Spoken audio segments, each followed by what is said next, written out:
Alright guys, welcome back to Formula 1 news. Problems at Mercedes. This new regulation set for 2026 mandates 100% sustainable fuels. We understand Ferrari and their Shell biofuels were on track in Bahrain last week, but none of the other teams have been running their new versions as yet. That is because, this is true for Petronas and for others including Red Bull, their fuel has not yet been homologated through the entire manufacturing process, and as it stands, they cannot use their newly developed fuel. If this remains true going into Melbourne, they may be forced to either not race at all or use a provisional alternative, which presumably will have far less power output. Could be another feather in Ferrari's cap for the new year, or Mercedes will get this resolved just in time. Very much enjoy your thoughts in the comments. Hit the like button if you enjoy. Subscribe if you're new as always. Lots to get into. I wanted to start here.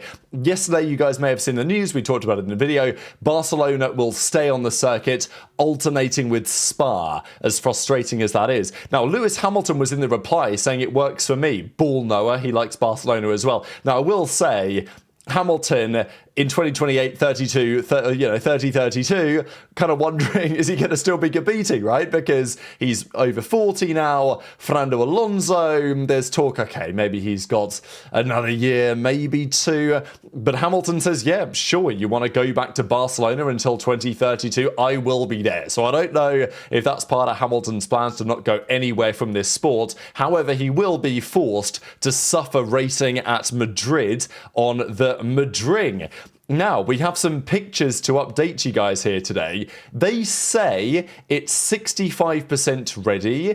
They're about to start laying the asphalt on the track. It's got to be completed by the 31st of May. It is the very final race of the European stint in September to give them the most possible time to complete it. Does this look like a good setup to you? Well, you can have your opinion on that in the comments, but Madring's official page, they put this tweet out with this image, and this doesn't look too bad, I guess. It's also worth saying this track goes underneath the road, so I'm sure there are going to be loads of barriers preventing anyone watching and all that type of stuff. It's going to be a bit of a mess. Look, this doesn't look great, but it doesn't look horrific, I guess. And this is from the official page. So that's the best image they've got, right? Like, this is as good as it gets because Madring themselves have put this tweet out there. However, there are other images which don't look quite so good. So, yeah, we have 7 months to go until the Grand Prix. This is the current state of the circuit. It's, I wouldn't say it's looking great. I mean, they say they're going to start laying the asphalt down on Thursday, but I think you can tell there's quite a lot of work here still to be done. Certainly, these images are not going on the official Madring page. We've got a couple of other ones as well, such as these, which is like, whoa, I mean, I don't know what we're doing here, but it's not a great look at the moment anyway. Now, maybe they can get it ready in time. There was some talk that Imola is prepared to step in. I mean, it looks like an absolute mess from this angle, doesn't it, really? This is meant to be a Grand Prix track with all grandstands and everything in about, what, 3.5 months? And then we're ready for September? I don't know how likely that is. But look, if they keep cracking on, maybe it's possible. It's just storms and rain have presumably affected some of their work as well. There's also this video footage that we saw too. Imola, I think, would be the likely replacement in a scenario where Madrid isn't ready for this year, but Madrid has, what, a 10-year contract, something like that for Formula 1, so yeah, we'll see where we go from here. Sebastian Vettel was talking to the media. He was actually sitting down in front of a Red Bull and says he thinks George Russell's going to win the championship with Mercedes. So that's his take. Again, is it very on brand for Red Bull to basically be like, yeah, of course George and Mercedes are the favourites. What are you talking about? But as we're about to discuss, there are some problems at Mercedes. This was spotted on Fernando and Lance Stroll's Instagrams. I don't know what Lance Stroll has on his phone, which is so funny. But maybe it's not all doom and gloom over there at Aston right now. But there has been further discussion on what this really looks like. So apparently Aston Martin, they did a last minute change on their gear ratios, and the feeling is that maybe it's not a Honda problem, it's a gearbox issue primarily, which is limiting the potential of the Honda power unit. The Honda PU has, to be fair to it, run faultlessly from a reliability perspective, as we understand. understand. It didn't stop on track, but also it was running very far down the rev range because the gearbox seemingly couldn't handle it. So it's a problem that Aston Martin are not going to be able to quickly resolve, but also it might not be an absolute disaster. There's a feeling that they're overweight, but not massively overweight. Antonio Lobato says they're carrying between 5 and 10 kg. Which isn't much, really. I think if you're Alonso, you'd be hoping it was a lot more than that. So there's a lot of easy performance to be gained at some point. Now, as we say a second ago, there was discussion that, well, it's been pretty good reliability-wise, but Lobato says, yeah, that's not really true. They have hydraulic fluid leaks, ERS failures, not as efficient as others. It's a complete funeral atmosphere. They knew they were going to arrive in bad shape, and reality has surpassed them. Although I did see that apparently Fernando Alonso unfollowed Antonio Lobato on social media, like on Instagram. So I don't know if there's anything in that or whether this stuff is really true. Carlos Mikel then goes on to talk, in the same situation here, about Williams and where Williams are. So there was some expectation for Williams this year. All the talk was about 2026 James Vowles and, pushing the team towards that. I think there's been a recognition that there's still quite some work to do. When Ted Kravitz and Craig Slater, they asked some of the teams to try and get an actual definitive ranking, Williams have been put 7th or 8th in that kind of position. Now look, yes, they can bring progress. We understand that they are probably more overweight than anyone else. Again, is the 25-30 kg number real? Lobato says it is, and there was other rumours that they're basically twice as overweight as the next heaviest overweight team, so that's how it appears. And, well, apparently they failed the crash test 5 times. It's not going to be easy to resolve that. Currently they're, 1.5, 2 seconds off the pace, but we'll see what happens when we properly get to Melbourne in anger, because power unit is also very much relevant, and Williams do have access to the Mercedes PU, which we are expecting to still be the strongest, although right now nobody really knows, especially after the talk about Red Bull. So tomorrow on Wednesday they are set to have another power unit advisory committee. It's well worth pointing out, Mercedes, if they do have the strongest engine, they would be well advised not to show their hand as much as possible, because as we understand, after the first 6 or 7 races, pretty much that is when the first additional development upgrade opportunities, whatever it is, ADUO, they come into effect, and as a result, that's when Honda and the teams that are behind, theoretically, they get their extra development boost. So for Mercedes, if they also have one of the best chassis with the best engine, they will want to win by 5-10 seconds rather than win by 30 in the hypothetical. Now, of course, it's far easier said than done, and Mercedes will tell you that no, Red Bull have the advantage. Their deployments, their recharge is far stronger than Mercedes are. We'll see how much truth there is to that when we turn up to Melbourne for real, but they are set to discuss compression ratio, among other things, in the next, tomorrow, as we understand, which is also when the cars get back on track for the second test. Now, this is another big update coming out of Red Bull. This is a pretty shocking one that probably would have been the primary story of today if not for this fuel stuff. So, Craig Skinner, he's been at Red Bull since 2006. Absolute OG. He was their chief designer. He worked very closely with the big names of the last few years, of course, Adrian Newey, now departed from the team, and Pierre Wache, who's the chief technical officer. But chief designer was Craig Skinner, and he's been with the team for a very long time and has been a critical component of a load of those designs over the last couple of decades, including, of course, the very successful cars that Red Bull put together in recent years.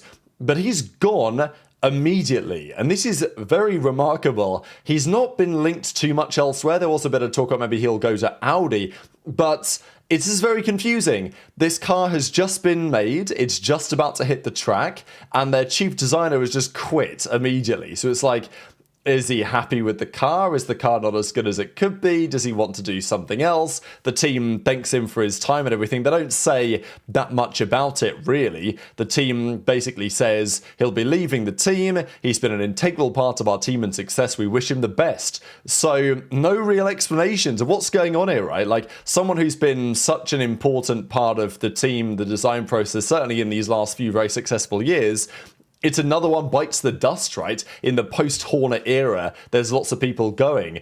maybe he was intending to leave for some time, and once the car is now hitting the track and it's like, okay, well, my job here is done, and he's gone, right? Maybe he's like, one of the staff members, as we understand there are many who enjoyed working for Horner, aren't so much of a big fan of the new era, or he's being let go by the team because things haven't gone to plan. They don't give us any insight on that. He hasn't given us any insight on that. So it's just another big departure from Red Bull theoretically, but according to what Mercedes will tell you, they are still very well positioned with Max Verstappen for the new year.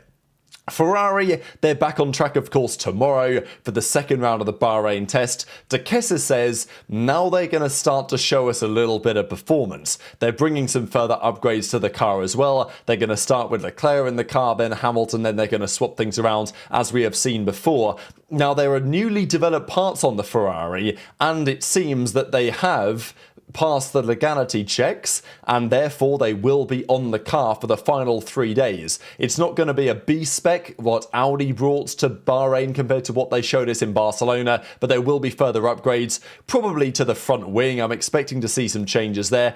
There has been a bit of talk that the floor that Ferrari currently have will be what they see in Melbourne, but we'll see, right? Because upgrades are going to be critical this season. Ferrari have yet more on the way. So they had a competitive test last week. On the Thursday, many considered them to be the best team, right? All the talk was about Red Bull on the Wednesday. On Thursday, it was all about Ferrari. And then on Friday, it was all about Mercedes again, as it was in Barcelona. So nobody really knows. But Ferrari's performance has turned heads, and despite a relatively under-the-radar test, people are now starting to talk about Ferrari making some good decisions and potentially being a serious threat. Now, yesterday we discussed the fuel that Ferrari used in their testing run. We now understand that it was on the Thursday and the Friday that Ferrari were for the first time using Shell's brand new full biofuel, 100% sustainable, for 2026. Now, of course, notably, as I say, on the Thursday, they were very competitive. That was arguably their best day. That was the day that Hamilton did the very impressive long run, and I think it beat Leclerc's... Actually, maybe that was the day that Leclerc did the long run and Hamilton did it Friday. But whatever the case is, their long run race simulations were done, as we understand, on the new biofuel, and some of their fastest lap times were set on that fuel as well. So the question that I had yesterday was, okay, well, what are the other teams using? We understand that in Barcelona for the shakedown, first test, let's be honest, they were using older hybrid or more traditional conventional fuels that we have seen for the last few years. The fuels are very, very different this year. So it's been a big question. How differently will the engines run on that new fuel? Will it work? Will it not? Will there be teething issues? More than likely, the answer to that is yes. So the fact that Ferrari hit the track with their new biofuel for Shell and it was working well, as far as we understand, that is a great sign for the Scuderia, it has got to be said. Now, Ferrari and Shell, the only manufacturer we understand that's using biofuel, I'm not going to talk about this in great detail again, but effectively more naturally occurring feedstocks get converted into fuel, whereas the other teams are largely going for a synthetic gasoline approach. However, the other teams, it seems, are struggling to get this all approved. So, Mercedes and Petronas are struggling to get their sustainable fuels homologated for 2026. Motorsport Italia put this article out here today and say that currently there is no approval because these processes are particularly complicated. The fuels are tested and certified, but with the sustainable fuels, the homologation process becomes a lot more complex. The FIA has delegated it to an external body, which is responsible for analysing the final product and also for verifying the entire production process that it indeed is as sustainable as they say that it is. As a result of this, it looks like Ferrari have the tick with Shell, but the other teams not so much as it stands. Audi apparently are also in the green, and we'll discuss in a second. But, as the article describes, the possibility of 8 Petronas-powered cars being unable to take to the track in Melbourne is out of the question. But if they're not approved in time, Mercedes, McLaren, Williams and Alpine could be forced to use a provisional fuel, which would be some sort of not fully sustainable fuel, or even if it is, it certainly wouldn't be something with quite the same amount of power held within. So this is very interesting, and, well, Auto Racer do a follow-up here, and they say that, yeah, this is how it is. It's Ferrari and Audi that have the green light. Of course, the F1 Commissioner also meeting tomorrow. There's the Power Unit Advisory Committee meeting. So there's a few interesting elements here.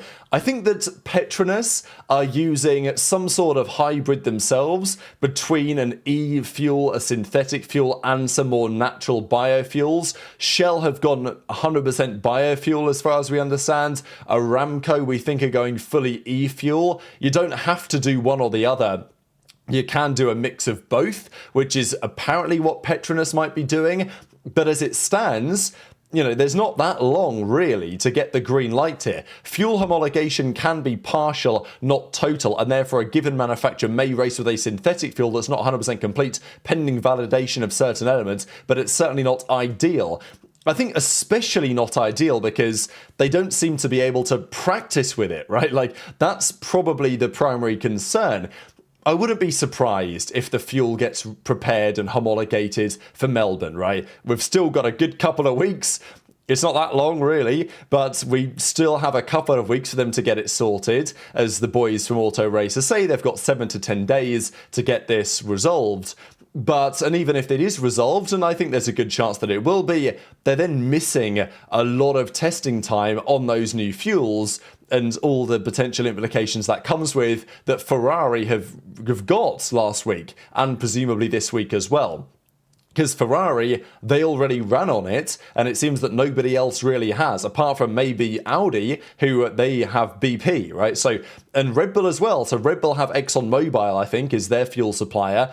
Theirs also isn't homologated fully. All the Mercedes-powered teams with Petronas, they're in a similar boat. Aramco with Honda Aston Martin, that's the same story. So, yeah, 4 teams are okay. Ferrari with Shell, Haas, Cadillac, and then Audi with BP. But the other teams might well be on the back foot to a certain extent. So, yeah, looks like Mercedes could be running out of time. And if they can't get it ready in time, there will be, I'm sure, some sort of inevitable performance loss from that. Verstappen says, look, we'll see what Mercedes are really capable of when they turn up to Australia. And yes, we'll see. I imagine they will have the fuels ready in time. But as I say, I think it's the practice time and the data advantage that it seems like Ferrari have, knowing that they're reliable on these fuels, which is a positive that other teams do not have access to, it seems, as it stands. So intrigued to your thoughts in the comments below. Fascinating development, right? I mean, we did say that fuel would be a relevant part of this year's discussion, but yeah, it's been a big talking point. The season has got underway. Just one final thing. We know that for the last few years in Formula 1, the wet tyre has been effectively useless, right? If the wet tyre is the fastest tyre in those conditions, then the spray is such that it's unraceable. You can't see anything, right? And that is, well, you get a little bit of a glimpse of that from this image right about here. And as we know, if the drivers are forced to start on a wet tyre because they're behind the safety car or whatever and they're going to do a rolling start, they will almost all of them peel in on the very first lap to get the intermediates on because they're just a far better tyre. Now, Pirelli say, okay, we might need to do something about this. We're looking to make a super intermediate, which would be the only wet compound. So you would have one tyre and it's this one, the super inter, whatever you want to call it. Now, will they do this? I'm not so convinced. It would need to be a very well-built tyre, right? Like, it would need to dispel a lot of water, as the wet tyre does, and clear a lot onto the sides of the track. But it would also need to not massively overheat when it dries up a little bit and creates, when a dry line is starting to get created. We know that even the current inters aren't ideal in those conditions. So really it would need to be an absolute jack of all trades. Do I have faith that Pirelli can do that? Probably not. So I think my opinion would be, let's just stick with the inter and the wet, but just try and make the wet tyre actually more usable. Hopefully the spray for these new cars will be better than it has been for ground effect. I think the truth is that it probably might be a little, but maybe not enough to make a real impact. There has been talk as well that actually in Bahrain next week, they're going to do a wet test and they're going to, word to Bernie Eccleston, turn the sprinklers on and go from there. So we'll see how that one goes, but very much interested in your thoughts in the comments. Thanks to 1,000 followers on the Spotify as well. We crossed crossed that milestone a few days ago. Over 90-odd thousand now on the YouTube as well. So thanks for all the support. Take care of yourselves, and I'll see you next time.